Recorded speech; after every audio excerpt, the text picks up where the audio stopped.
Hello and welcome to the summer season at Sotheby's, a series of exhibitions and auctions featuring a mere half millennium of art history, boundary breaking and one of the highlights of summer in London. Over the next half hour or so, I'll be showing you masterworks by artists including Wassily Kandinsky, Pablo Picasso, Edgar Degas and Andy Warhol.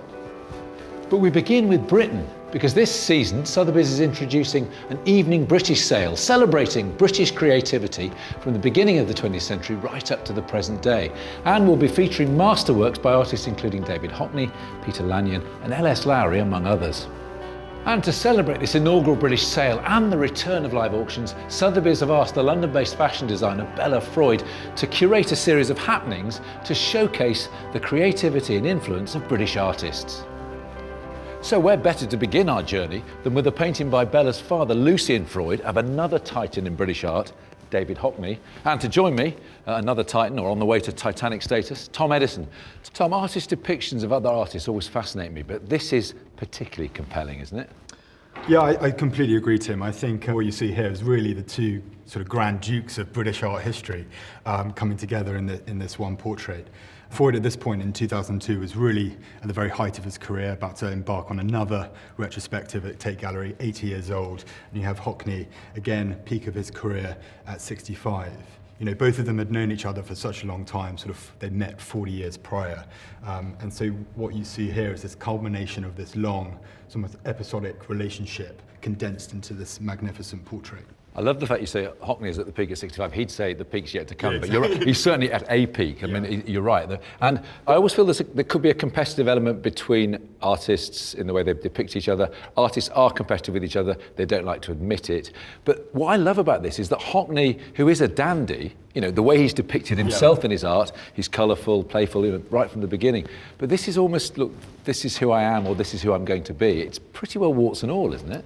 Yeah, and I think that's really the very essence of what Freud was doing and looking for within his portraits. And I think, you know, Hockney, a great student of art history and knowing Lucian incredibly well, recognised that and wanted to be portrayed as he is. You know, as I say, this is a long relationship of them being friends, and Hockney calculated in the summer months when he did sit for Freud, it was over 120 hours. It's a long period. Hockney sort of said in the sort of quirk that he thought Freud might sort of pre-mix his paints to make it a little quicker.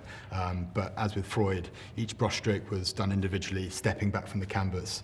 But what Hockney found remarkable was it gave them this chance to talk, it gave them this chance to discuss art and their lives, and that proved a really fascinating point for Hockney, but it also just imbues this portrait with this greater sense of, you know, the essence of the sitter. I've calculated there must have been about 22,000 cigarettes smoked during the duration of this, but I think that sense of conversation and dialogue is really profound, and it does somehow manifest itself in the painting.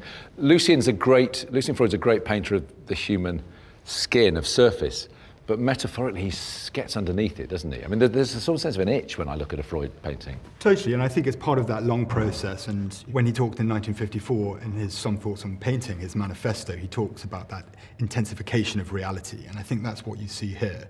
You know, from the 1940s up until 2002 and up until 2011, a huge focus was this single figure portrait, and that's to get the inner essence of the subject matter. He was looking for the truth, and that's what you get here, this long, slow process. Hockney says, you know, he wanted a specific jacket and shirt to wear. He had to arrive on time at every one of the sittings. He had to be exactly the same because he didn't want anything to change. You know, everything affected the light, the clothes you wore affected the palette of the skin, and it's that real, you know, arduous, slow process, and through 120 hours of sitting that you get to know the sitter. Tom, thank you. We're going to hear more from you later. There's plenty more great British work coming up, but I want to move our attentions to the modern and contemporary evening sale. Wielding the hammer that night, Helena Newman, one of the great works of the entire summer season, this one by Wassily Kandinsky. Helena, we use the word museum quality quite a lot when we talk about paintings, but this is literally museum quality, isn't it? Well, we're incredibly excited to have this Kandinsky as the star lot in the sale. It actually belonged at one point to the Guggenheim, to the Solomon R. Guggenheim Museum in New York, who had a great holding of works by Kandinsky. And in 1964, in these very rooms, Sotheby's actually sold 50 of the paintings by Kandinsky from the Guggenheim. This was one of them. And it was acquired in that sale by the family of the present owner, a great American collecting family, and it's coming directly from them to this auction. So it's 30s Kandinsky we're looking at Yes. here. And I hope I'm not being too reductive when I say there is a kind of fusion of different approaches that Kandinsky pioneered into abstraction. I mean, the softer, more expressive is there a little, but we're looking geometric and post-Bauhaus here as well. So it's a kind of wonderful laboratory, I think. Here, in this period, which is his last great period, 33 to 44, you get this fusion of lyricism, musicality, juxtapositions of colour, and then what comes in, which is, I think is new to this particular period, is the kind of amorphic, almost biological forms. And I think he's also looking equally at music and at science at this incredible moment in the 20th century. And it all comes together here.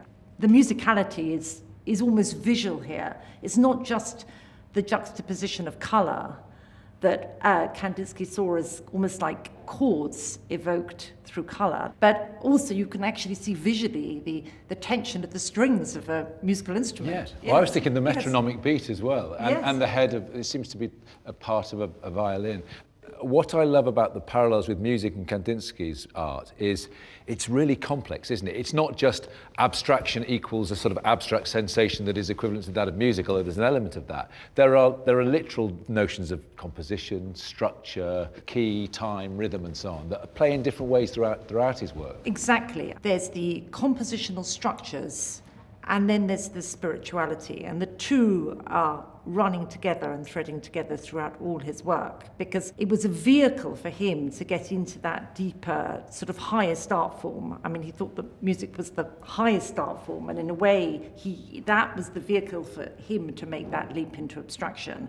For instance, blue was for him the colour of the deepest spirituality, and here in the top left you've got this circle, and it's like this sort of pure deep blue, throbbing blue, almost like a resonance. And then here you've got this very interesting juxtaposition of these four circles kind of pulsing against each other. It's almost rhythmic. And I look at this and I sort of feel that sort of throbbing rhythm and energy and excitement and lyricism. I mean, it's both got the tautness of the geometry and the softness of the lyricism, which I think is brilliantly exposed. And I suppose that's the tension in the title, but the notion, is this tension calmed? Let's not be literal about it. I think it's very playful, this painting, and it's even more playful in the flesh than I thought it was in reproduction. Yes. I mean, it's almost dancing on the canvas, and that's that incredible lightness and tension. You know, if we think of, you know, what Kandinsky was living through in 37 and, you know, what the world was living through, it's incredible that he brings this sort of joy and energy to this canvas. I think it's an extraordinary example. And he's also, of course, looking back at his Russian roots. I see that here as well. He's going full circle to his earliest paintings influenced by the kind of Russian scenes that he saw as a child in Odessa, you know, those sparkling rooftops of the onion-shaped buildings and the mosaics, and that, I think that comes through here as well. That's wonderful. I hadn't thought of that. Absolutely right, though. That and a fusion of different perspectives, different viewpoints. Helena, thank you. Staying with abstraction, but moving forward to the 1960s, and to an artist who's obsessed with the history of art as he is to its future, the great American painter Sai Twombly, and joining me, Emma Baker. Emma, Sai Twombly's works always have great physical presence, but this is like a visceral explosion. It's a powerful painting. I think you have these two elements in the middle and they're almost fighting against each other, and it's just really just quintessential Twombly in that regard.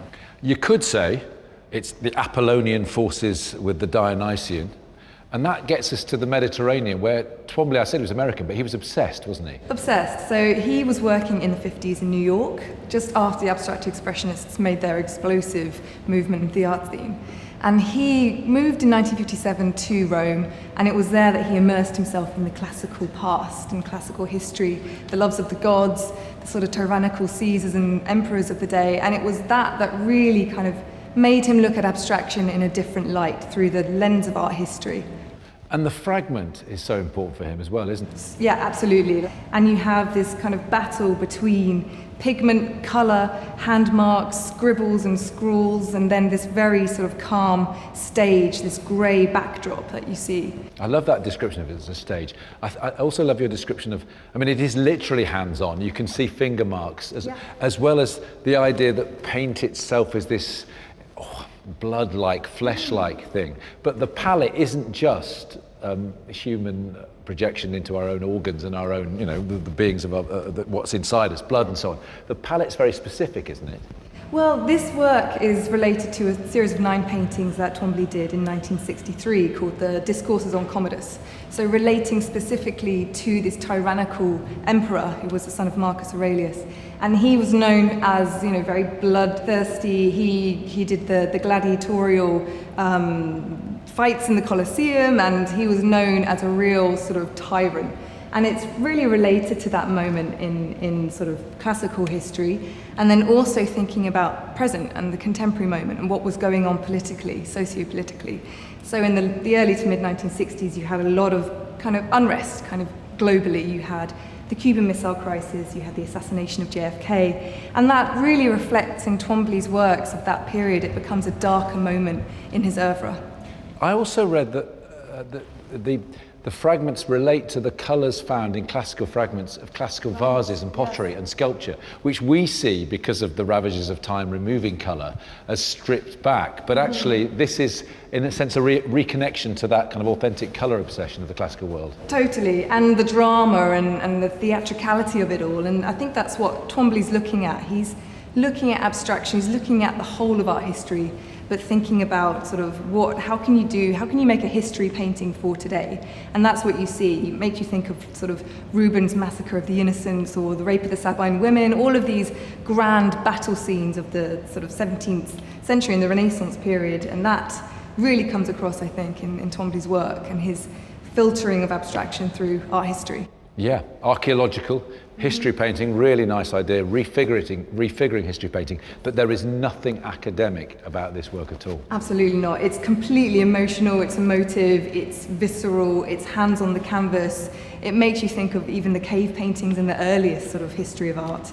It just has that very sort of, brain to hand emotional quality.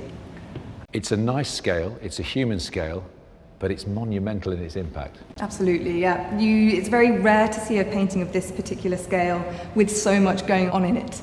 You don't see that many paintings from this period with so much pigment and so much colour. So it really is a special thing. Well, thank you. We're staying with abstraction. We're going back 3 years earlier to a work by the great British painter Peter Lanyon. And joining me is Francis Christie. Francis, it is strange standing in front of this work to say that Lanyon has been underrated in the past few decades, and although that reputation is getting better, he seems a giant, really. I think especially when you see this work from 1961 next to the Twombly from 1964, Lanyon was every bit as avant-garde and as passionate in his painting as Twombly was, if not better. Steady on. Although completely abstract in its first look, Lanyon always said he was a landscape artist, and I really think that's the key to understanding all of his paintings. He was born and brought up in Cornwall, and so the Cornish landscape was in every single bone of his body. And here it's called Rising Air. He's literally transformed his experience of being in the sky, of being surrounded by weather, onto this canvas. He took up gliding in 1959, just a few years before this was painted, and this literally is his experience of being in a glider. Rising air are the thermals, which of course are key to gliding, and in the colour, the spontaneous brushwork, it just fuses together in this amazing injection of energy that we see. So this is an experiential painting, isn't it? Not a detached piece of abstraction using the landscape as the basis of that. Absolutely. This is within the weather. And I think that's what makes it such a powerful picture, because standing in front of it, we are also enveloped by it. I honestly think it's one of the best Lanyons we've ever had on the wall. I think it's a fantastic one. And if you look at it without being aware of its scale, if it's scaled up or you'll see it as a fragment, you would definitely say de Kooning, for example. And Lanyon is a literal conduit between New York school painting and abstract expressionism and Cornwall, isn't he? Quite. I mean, Rothko, when he went to Cornwall in the late 50s, stayed with Lanyon. And we mustn't forget that Lanyon showed in New York for many solo shows with Catherine Viviano, who was one of the great New York post-war dealers. And I think having this in a sale with so many other great post-war abstract pictures, you feel that dialogue between Britain and US, and it comes together in this painting. I find Lanyon's glider paintings tragic though, and I know I'm over-projecting, but there is an element that in order to realise this painting, it's eventually what killed him. I suppose that's what makes them, in a way, so powerful.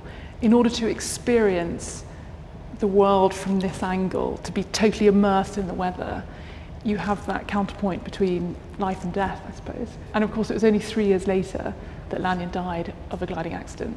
So an element of memento mori, but actually this couldn't be more life-affirming. Francis, thank you. From abstraction to figuration, but not mere figuration, we're going to look at the work by one of the most formally inventive artists in the entire history of art, Pablo Picasso. And this work, a bust of a woman, but is it a portrait? Helena Newman. Well, that's the thing with Picasso. There's always this sort of tension between the individual and the universal. And here I think it's just brilliantly played out in this portrait, modelled, of course, by Dora Maar, who was his lover and muse at the time. This is 1939. She was the great intellectual, the one who really stood as Picasso's equal. She stood as Picasso's equal. She was an artist in her own right. She spoke his native Spanish, and I think they really shared this kind of, anxiety and tension around what was going on in Europe at this moment. I mean, they were looking very, very closely at what was going on in Spain. This is coming just 2 years after Guernica, which she assisted Picasso with, and I think so much of that is kind of contained in this quite formally posed bust of a woman, which kind of looks back to the Spanish Golden Age in a way. It does, and I like the timing you referenced, because Spain had thought that peace was going to happen because Franco had won. Oh. But this both acknowledges a certain hope for calm, but it's ominous. And the face within a face, there is definitely an inner conflict in the painting, isn't there? Absolutely. I mean, whilst in the Weeping Women series of just a couple of years earlier, it's completely out there, the anxiety. Here it's more contained, but you can still see that tension in the two faces, in the split face, and the almost a claustrophobic enclosure of the composition, brilliantly evoked. And the palette, I find, is also quite, it's got this sort of moody browns and the blacks, which all gives it that more oppressive feel. Picasso has such a long, distinguished and prolific career. And there's always this interplay between the series he's working on and picking up on the past and where things go in the future. What's amazing for me about this is it's such a self-contained painting, and yet we can't stop talking about it in relationship to what came before and what comes in the future. Exactly. I mean, I think that you look at this painting, he's coming out of the early 30s with the more lyrical, softer lines of Marie-Thérèse. And then in 37, you've got the great Weeping Women series coinciding with his monumental Guernica painting. And then 2 years later, many of these elements are blended together in this very, very powerful portrait of Dora Maar. Helena Newman, thank you again. Thank you. Picasso and Dora Maar's relationship to the Spanish Civil War, of course, was intellectual, but it was also deeply personally felt. We're going to look at now, though, at a painting that's inspired by the Spanish Civil War by the British artist Edward Burra, that is detached on one level, but, Bryn Sales, who joins me now, thank you, welcome, it's also the result of Burra immersing himself in Spain on 3 visits at the time. Definitely. So Burra was a real lover of travel. So in the 20s and 30s, he went to Paris and Harlem, and he traveled 3 times to Spain. And he really fell in love with the culture. He loved the climate, he loved the people. And so in the lead up to the Spanish Civil War, he was really brokenhearted by this rise of aggression that he saw. And he was forced to leave the country as a result. At one point, he was sitting in a cafe and and smelled the smoke of a burning church. And a friend of his kind of dismissed this, and he found that really appalling. So when he came back to his hometown in Rye, he started a series of paintings based on this rising aggression and escalation. And this painting is really the culmination of that series. And it's a universal kind of look at human nature and aggression. It's interesting because there is a universalism about it, and there are specificities too. So modern war with the tank and the caterpillar tracks and the shrapnel wounds in the sides of the building. But the figures are from an altogether other era or another place in his imagination. Definitely, and that's so typical of Burra. I mean, he never took a side. He was very apolitical in terms of this conflict. So he's pulling all of these different sources to create this image. And as you say, the figures, they could be from Uccello's Battle of San Romano, or I love this figure here that's so muscular in this tight garment. It feels very theatrical, almost drawn from the ballet, which Burra loved. So he's mixing all of these different elements in to create a wider take on modern warfare. You mentioned, I think, in some of your scholarship around this work, Dali's autumnal cannibalism. I think it's a very smart reference, actually, because in that work, Dali literally has two figures devouring themselves, which is obviously a metaphor for civil war. But Burra was connected in his own way to surrealism. And there is a kind of subconscious idea in the painting of the inevitability as well as the tragedy of conflict. Definitely, and I think it's really interesting to me also the title, War in the Sun, because you've got this bright sun coming in and then these figures who are huddled in the background. So it's also this commentary on these horrible things that could happen on the most beautiful of days, which again is quite typical of Burra's work. As I stand with you in front of it, and this may be an overprojection, but it's something worth thinking about. You mentioned the sun, and the sun just comes streaming in, and things start in this corner, and the anti-aircraft gun is pointing this way. There is a kind of force that goes diagonally across the painting that may have something to do with Burra's compositional approach. Definitely. So it's really interesting. So he would start, this work is actually made up of 4 large sheets of paper, and he would start in the bottom right-hand corner and work his way across. And when he got to the edge of the paper, then tack on a new sheet. And the result is this monumental piece. In many ways, it recalls Diego Rivera's murals that he had seen in 1937 in a visit to Mexico City. So it has that sense, I suppose, of cultural layering and referring to other artists. I mean, you mentioned Rivera, it's a very, very good point.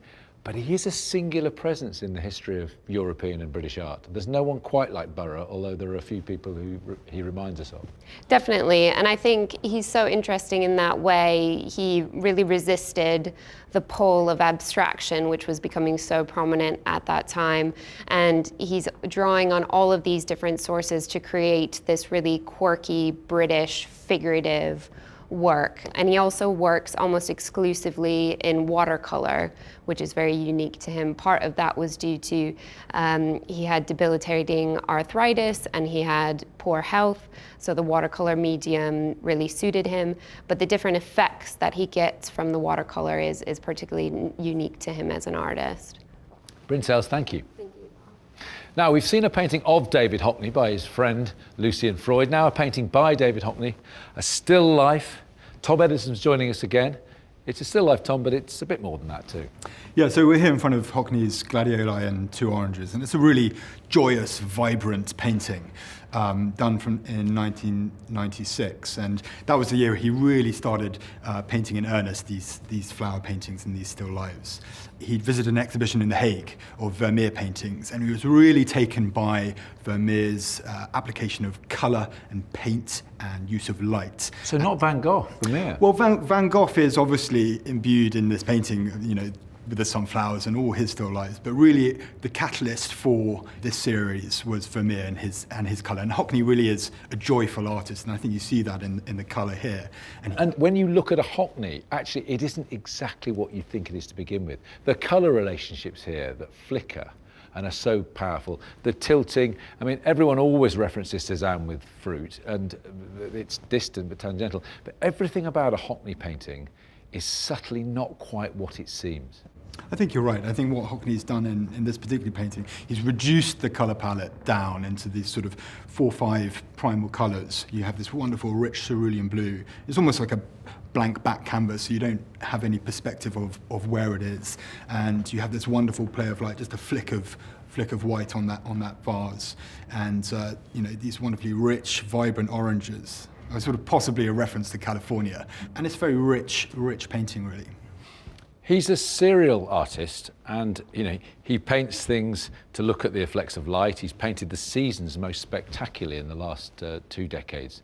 But there's still something very contained about each and every work. I mean, this is part of a series he did, isn't it? Yeah, it is. I mean, no picture is alike, but I think it's that process of looking, and as you say, with the sort of seasonal pictures, it's seeing that process throughout the years, winter, spring, summer, autumn, and I think that's what really fascinates him. And it's, you know, when you look at other pictures of the series, like the great sunflower paintings, you see that, you know, transition, and you see him really intently looking at trying to portray what he's seeing. Tom, thank you again. Thank you, Tim. Now, one of the many things Hockney's done for British art in the last few decades is expand audiences. But we're now going to look at a work by an artist who's probably done more single-handedly to bring people to look at art who wouldn't otherwise do so, Banksy. And joining us, Emma Baker, to take us through this work, Laugh Now But One Day We'll Be in Charge. Darwinian? Yeah, for sure. I mean, he's taking that as his sort of point of departure and really looking at social mores and trying to kind of give a voice to the underprivileged and undervalued in society, really. It's not on canvas, but it looks as if it might be, but it's on something that would have been hung up on the street. Yeah, Where the totally. motif first appeared, didn't it? Back in... Yes, 2001, under a bridge in East London in Shoreditch, the monkey motif first appeared, and that was, early 2000s.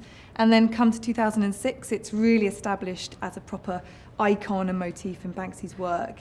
And this particular piece was exhibited at his major exhibition in LA called Barely Legal, which was a real landmark for the artist. And that was when we realised that not only was this a subversive artist who could draw broad audiences, but he was also in control of his own career. He doesn't work with major galleries. It's always done on his terms. Totally. How is it then for you at Sotheby's working with him? Because we have to mention that the girl with the balloon, there's a painting of that in that series. It was shredded, half shredded. It was. The market was very robust. That painting exists now probably as a greater icon. Yep. But how is it with Banksy? Is it playing with fire? He's someone that is incredibly exciting as an artist. He's definitely one of the most sort of kind of controversial artists of our time and a real voice of our generation, I think. And that's coming through now, and we're seeing that in sort of general appreciation, and collectors are seeing that, which is why we're seeing so many pictures come up for auction. And he's just, there's no one like him really working. There's not, although he comes from a street art tradition where there are plenty, but there's something singular about what he manages to do. Absolutely. He always comes up with something new and interesting and controversial, whether it's like really supportive of what's happening in terms of the NHS picture that was gifted to Southampton, I think, hospital, or whether it's sort of buying up a refugee rescue boat to kind of help out people who were stranded in the Mediterranean, or whether it's putting up a new mural in Reading outside the prison that Oscar Wilde was imprisoned in. There's always something new with Banksy, and he's always sort of doing something engaged with the public, and it's just, you know, every time it's a spectacle. Think about the monkey and watch this space. A shift now in the rhythm and the pace, back to the 19th century, but an artist still radical in the way he explores the various media at his disposal, Edgar Degas. Tom Boyd-Bowman joins me. Tom, explain more. So this is a work which is actually a pastel over monotype, and this is a very particular medium, something that Degas himself used extensively in the 1880s and pretty much mastered the form. What he's done is he's created an image on a plate and drawn one impression of it, which has been left as a black and white form, but then taken a second impression, which is a faint ghost image, upon which he can then use this particular form for his own purposes. In this image, it's a nude climbing out of or getting into the bath, a very typical subject for Edgar Degas, one of his most intimate explorations of the human form. And the use of the pastel is extraordinary. The effect of the light as it pours over her skin, as it catches on the satin in the curtains and catches the lip of the bath, is beautifully contrasted with the darker areas under which we can see faint glimpses of the original monotype. It's so interesting and eloquent, and it's something about touch, isn't it? Very much so. Etching requires touch, but then it's removed, and then he applies touch again. And that is why I think Degas is the master pastelist. He manages to create texture here. It is almost like velvet. It has that amazing depth and softness to it, but one that is never subservient entirely to its subject. It is pastel for pastel's sake, as it were. Painting in the 1880s elevated the medium and the technique far beyond that of their predecessors. And so Degas' oft-repeated compositions take away that necessity for the narrative of a subject or its canonical place in art history, and places an emphasis on observation, that thing which makes artists unique. And it, of course, is grouped together with Impressionism in the later stage of Impressionism, and Degas is very much part of that group, and he is interested in fluidity of light and so on. But he's also this singular person, isn't he? I mean, of his time and out of his time as well. He stood apart from his contemporaries right from the very beginning. I mean, not just in the subjects he chose, the racecourse and the ballet, as well as these intimate interior scenes, but the way in which he was interested in depicting them. Most of his contemporaries were interested in using oil paints, readily available, new techniques of making them. Yeah. You've got tubes of paint rather than having to grind them in the studio. I mean, he takes that to a further extent. The pastel is all prepared for him. These sheets were often prepared and then actually extended on his behalf by professional paper restorers and conservators, and it was something that enabled him to work again and again and again at single motifs in a variety of different ways. And finally, briefly, cropped. So there is the photographic aspect, or rather the fact that photography is a new medium and the world is framed in a mechanical way that artists like Degas play with interestingly, I think. Well, Degas himself actually was a photographer. I mean, he took some really, really magical photographs. And what's curious is that he reuses the poses that we find quite often in his pastels and his oils in his photographs. And there's almost a sense, maybe even a suggestion, that rather like Francis Bacon does decades and decades afterwards, he's actually using the photographs to build his compositions from later. So he doesn't even have to have the models in the studio. Well, I could look at a pastel by Degas like this all day, but sadly, we've run out of time. But I've actually got something else to show you. Oh, good. Through here, by another French artist, but it's painted in the figurative tradition, but in a radically different way. Interesting, because this is a late Léger, but he's worked through quite a lot to get to this point, effortless as it now seems. By the 1950s, he's gone through lots of stages. He's gone through purism and a sort of return to the cinematic quality of the 1930s. But by the 1950s, he's back with the human figure again, somewhere where he very first started. And in these grand celebrations of the rebuilding of Europe in the 1950s, post-war, he places the construction workers on iron girders and wrapped around with cordage and the extraordinary hustle and bustle of the building site, but paints it in grisaille and gives it this elegance and cool, and it's incredibly kind of neatly cropped in. It's again quite cinematic. Yeah, well, the grisaille, of course, you mentioned that, but that, of course, black and white cinema was the cutting edge of technology then, not a form of nostalgia. And the framing, even though it's a girder, the framing within the framing is interesting. It is. This is in fact a crop of the larger composition, which is in the Musée Léger in Bio. And we have here a small element of what is probably his greatest late picture. And we know that Léger had an interest in the cinema, and in fact actually designed sets for cinematic backdrops, and had a keen eye for these little moments, these vignettes in larger compositions, and it's part of his process to produce study after study for major compositions. But I think in something like this study, you get an insight into his late brilliance. He's politically engaged throughout. Unlike Picasso, he uses cubism, the language of cubism to go into total abstraction, but then, as you said, reconstructs it, and we get to here. But these have political overtones. They're a celebration of the worker. Absolutely. Leger was a committed socialist, indeed a communist, and he came from the working classes. His father was a house painter, and he had great sympathy for them throughout his career. And this is really social realism done by a modernist master, someone who understands the plight of the worker and what they're doing, what they're going through, their importance in rebuilding the modern world. He's always been interested in celebrating the man and the machine, but here he focuses on the more human element of that struggle. Tom, thank you. This is about the reconstruction of Europe. The next painting we're going to look at, you could almost see as emerging from the rubble of Europe in the late 50s. Emma Baker's here to explain more. Dubuffet. Yes, this is a wonderful painting from 1958, and it's when Dubuffet moved from the metropolis in Paris and moved to the countryside. And you can really see him looking at sort of the natural elements and rural life and bringing that into the body of his work. You're sort of trying to say that rural life is full of crazed people. Yeah, yeah, it does look a bit like that. But it's primordial, or it's that primitive urge, isn't it, to start again? I mean, this is savage is one way of putting it, but childlike.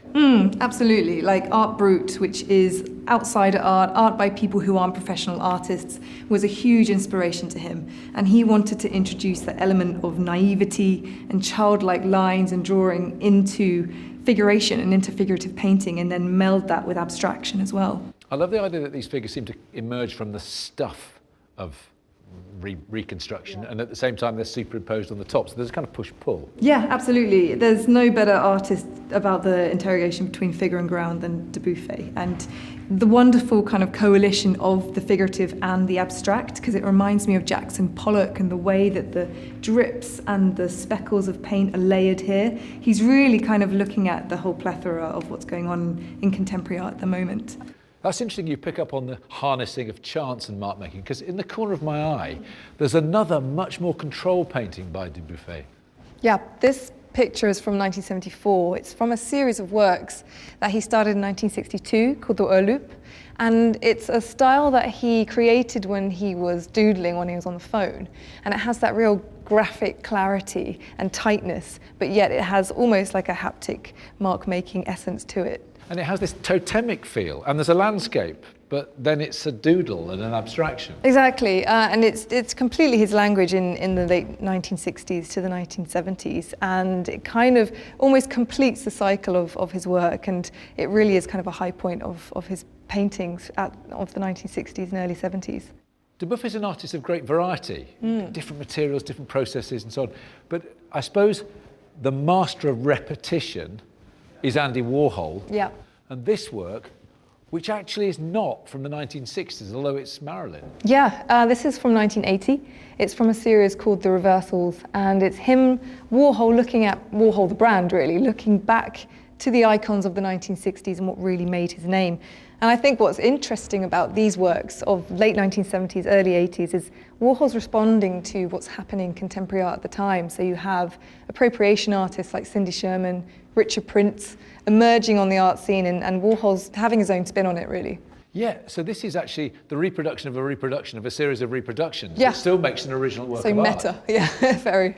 Meta indeed. And always with that sense of his obsession with mortality. There's always a kind of Catholic undertone to Warhol. Always. The original Marilyns were inspired by her suicide. So he started the series in 1962, just after she died. So all his work at the time was related to death. And he was creating works called the Disaster Series, again, with that sort of ominous sort of overhang, the looming sort of presence of death in his work. And then he's coming back to it in the 1980s, not so much thinking about Marilyn's death, but maybe his own mortality. And there's a kind of afterlife of this, because the Marilyn images were life and death, you know, the colour and the black and white. I mean, this gilded, I mean, there's something religious, Totally. iconographic here, but at the same Totally. time, as I say, the afterlife, death happened. It's like a religious reliquary, really. It has that sort of ornamental, golden, resplendent sort of quality. And that again picks up on his work from the 60s and the first Marilyn he did, which was a big gold, almost sort of tomb-like picture, just a single monochrome gold canvas with one picture of Marilyn in the center. So here he's really referring back to that original work and sort of absolutely injecting the idea of religiosity into his paintings. Amen to that, Emma. Now we're going to immerse ourselves in the ethereal, dreamlike landscapes of Peter Doig, British-born but spent a lot of time in Canada, and joining me for the final time, Tom Edison. Tom, this landscape is sublime in every sense. Absolutely. So we're here in front of this monumental snow scene from Peter Doig in 1996, when he really sort of embarked on these snowy landscapes, which are evocative of his youth in Canada. And sublime is really right. I think what Doig has done here is really condense his painting process through art history. He talked about looking at Monet, and Monet's use of colour in particular, especially with sort of the Nymphéas paintings, and how the Nymphéas had this almost exaggerated sense of colour, and I think that's what you see here. You see this real iridescent nature of pinks, blues, whites, glistening in this sort of snowy whiteout. But in terms of the sublime, Doig also was looking at sort of the romantic painters like Caspar David Friedrich, who really took the epicness of nature and the environment and condensed it into his canvases.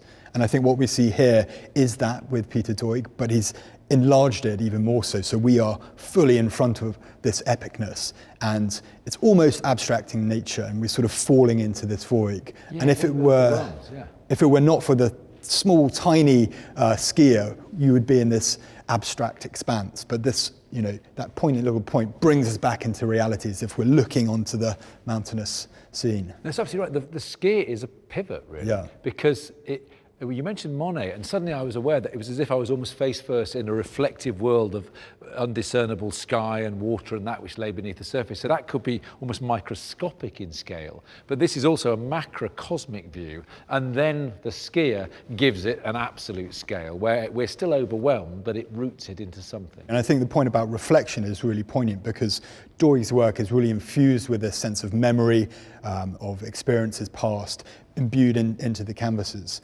And you see the tales of his youth in terms of being in Canada, but he also uses photographic material to sort of pinpoint certain elements, and it's this combination of experience and memory which makes his work on this monumental scale so memorable and so poignant. Yeah, and conscious of our own sometimes tiny place in the grand scheme of things. We are but a small little figure within this epic expanseness. Tom, thank you, always a pleasure. Now, from the natural world to an emphatic depiction of urban landscape in one of the highlights of the British sale, a painting by Ellis Lowry. Joining me again is Francis Christie. Francis, we're going to the mat. We are. Lowry is most famous for his crowd scenes. Going to the match, coming from the match, going to the mill, coming to the mill. And amazingly, this is his very first picture depicting crowds going to a sporting occasion. And it's not football. It's not football. Over here on the far left, you can see the rugby posts, but it's rugby league, not union. Of course it is. Which Lowry depicts.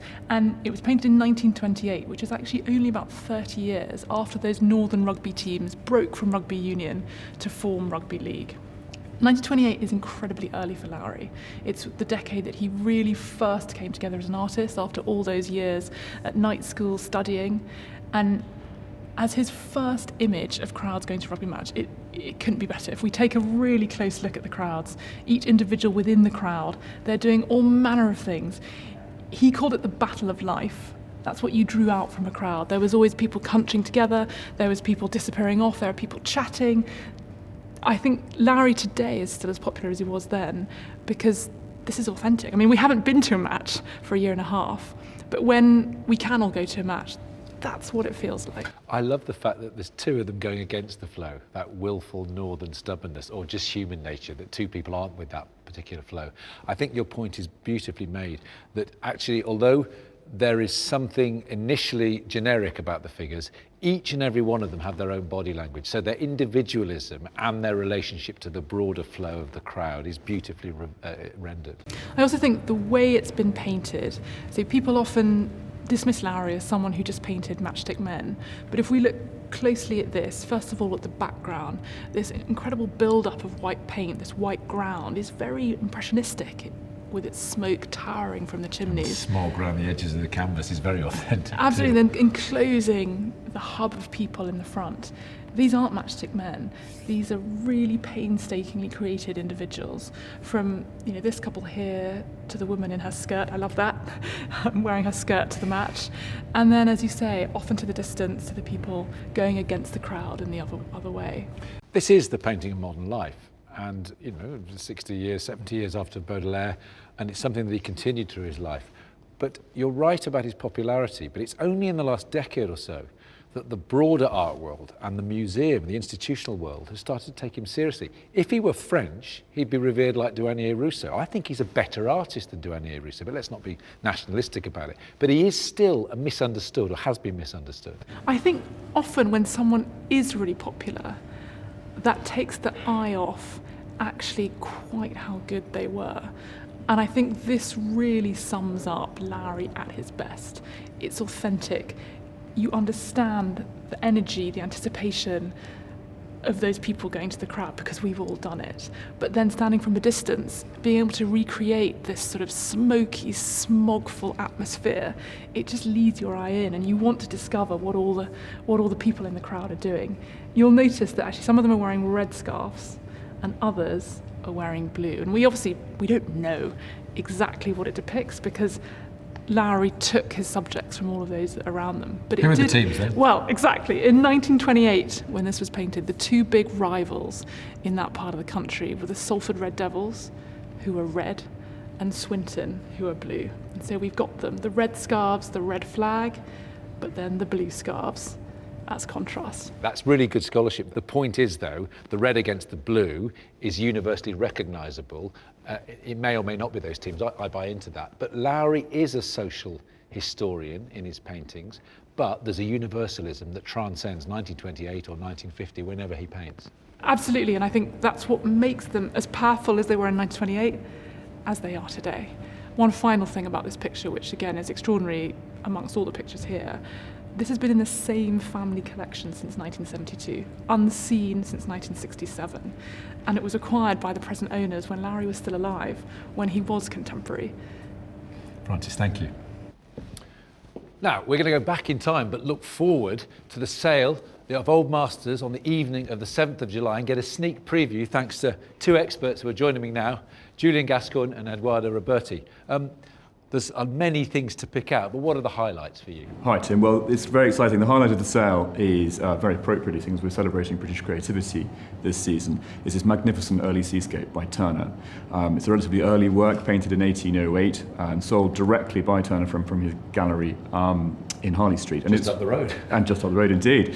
And it's one of a series of really important early seascapes that really were the sort of defining body of work of his early career, and very much went a long way to establishing his contemporary fame and popularity across Europe as the greatest landscape and marine painter that had ever existed, really.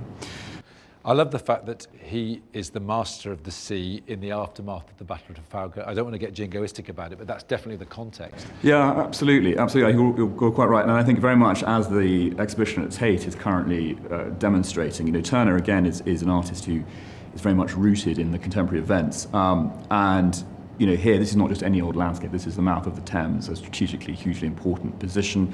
It's not just any old warship looming on the horizon. This is one of the guard ships that defends London, the capital, from the threat of Napoleonic invasion.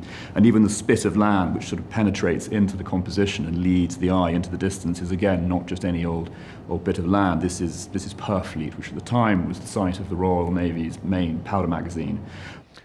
Also, the spectre in that painting, you could say, is of the great British naval hero, Nelson. There's a nice little link to a portrait that you have. Indeed, well, absolutely. So one of the other highlights from the sale is this beautiful triple portrait of Emma Hamilton as the three muses. Emma, obviously, famously the wife of Sir William Hamilton, British envoy in Naples, but even more famously, or shall I say infamously, the mistress of Lord Nelson. It's a very exciting picture because it has this fantastic provenance. Not only is it a jewel-like little image by the great Irish artist Hugh Douglas Hamilton, but it has this spectacular provenance. We've traced it all the way back, and it's in the inventories of Sir William Hamilton's palace in Naples. It then passes, we think, to his cousin William Beckford, of course, the great collection at Fonthill, and then after he dies, it passes through his favourite daughter to the Dukes of Hamilton at Hamilton Palace, and it's remained in the Hamilton Palace collection ever since. So it has this wonderful, unbroken, highly important provenance all the way back to its original conception. And importantly, as is often the case with old masters, it, as a result, has survived in the most incredible condition. It's virtually untouched. So it's a really exciting addition to the sale. I was going to say a labour of love, but that's complicated given the web of relationships you've shown. But anyway, a labour of artistic love. Eduardo, your highlights, there's also a great portrait grouping. Yes, Tim, we have two of the titans of Flemish Baroque art. We have an early portrait by Sir Anthony van Dyck. Who claimed he was British. Well, this is pre-British, really. It's when he was still Anthony van Dyck. He hasn't become the great court painter to the court of Charles I yet. He's only 20 when he painted this. And I would invite you to think of it as an extremely accomplished and very, very large sketch.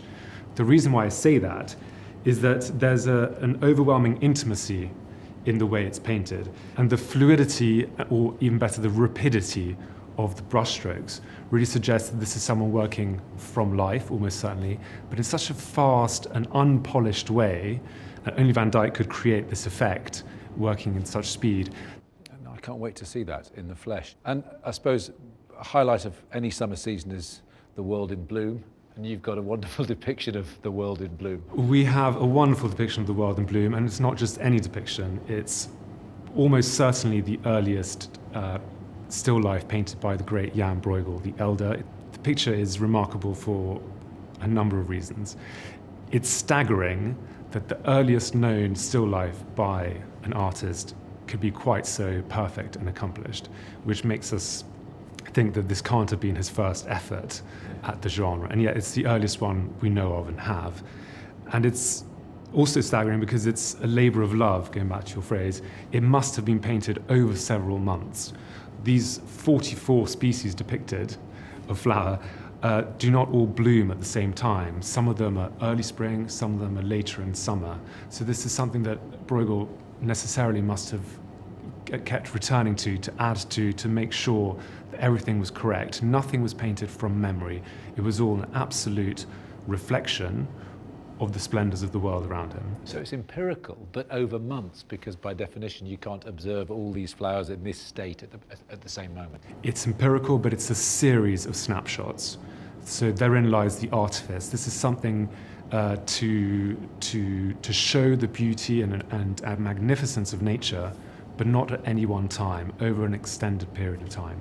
And finally, in the foreground, as if to give us a sort of yardstick against which to measure, there are coins, there's animals, but there's also a ring. I don't think it would be a stretch to suggest that Brueghel's saying, wonderful jewels you can wear on your fingers, look at the wonderful creations I can produce, which you can hang on your wall. Yes, there are flowers all around you, and here is my still life that you can hang on your wall forever.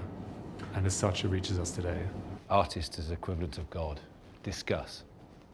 Eduardo, Julian, thank you both. Thank you very much. It's been a pleasure. Well, that's just about it. But there's still time to bring in Sotheby's Europe chairman, Oliver Barker, who's going to be wielding the hammer on the British Art Evening Sale on the 29th of June. Ollie, welcome. I say welcome, it's your place. But presumably, without being too vulgar, this is what it's all about. Yeah, we're really hoping that this makes big money next week, obviously. And this is a really critical picture. It's from this year, 1962, when actually Andy Warhol very deliberately moves away from hand-painted pictures to using this very mechanical form of picture making, in other words, the screen print. And I think coupled with that, of course, is the subject matter, which was actually, it's filled with various different Warhol kind of folklore as to how he chose the $1 bill as subject, but of course it was easily readily available. And I think, in terms of Warhol as a social commentator, he's thinking about consumerism, he's thinking about sort of what does everybody have, and of course look no further than the kind of the humble greenback. And here we are, 20 rows of a $1 bill showing both the front, of course, the back as well. And full of irony and humour. I mean, in a sense, that whole idea about value and commerce, that this is worth, even at the time, it was worth more than that which it depicted, and now it's worth considerably more than that which it depicted. I totally agree, Tim, and I think the other great thing is money kind of intersperses much of what Warhol was about, not only as an artist, and of course this is the very earliest part of his career, but even later in the 80s he reprises the dollar bill as a subject matter as well, but in a much more kind of idiomatic pop sensational style.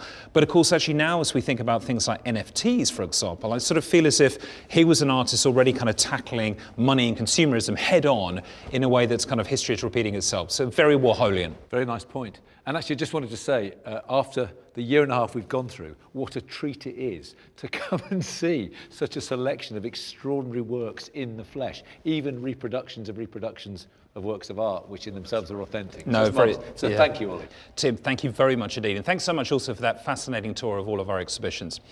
And ladies and gentlemen, all of the pictures that you've seen with Tim and many, many more are going to be included in the sales here at Sotheby's on the 29th of June. Now, of course, for those of you watching online, they're going to be starting at 2 p.m. British Standard Time with the British Art Sale, and then followed directly after that with the Modern and Contemporary Sale starting at 3 p.m. British Standard Time. Now, for those of you lucky enough to be in London, we have an exhibition that's going to be opening here in New Bond Street on the 22nd of June, going through to 29th of June. And please feel free to come into Sotheby's and have a look at these wondrous artworks. But of course, there's more information also on sotheby's.com, where we have the digital catalogues for all of the sales, together with some really incisive and fascinating information about all of the artworks that we're selling. Please also feel free, of course, to contact our specialists, equally available through sotheby's.com as well. And please watch the sale itself on the 29th of June, which is going to be available on www.sotheby's.com and equally on our Sotheby's Facebook page and Sotheby's YouTube channels as well. So on that note, we thank you, we look forward to welcoming you at Sotheby's, and we hope you've enjoyed today's tour.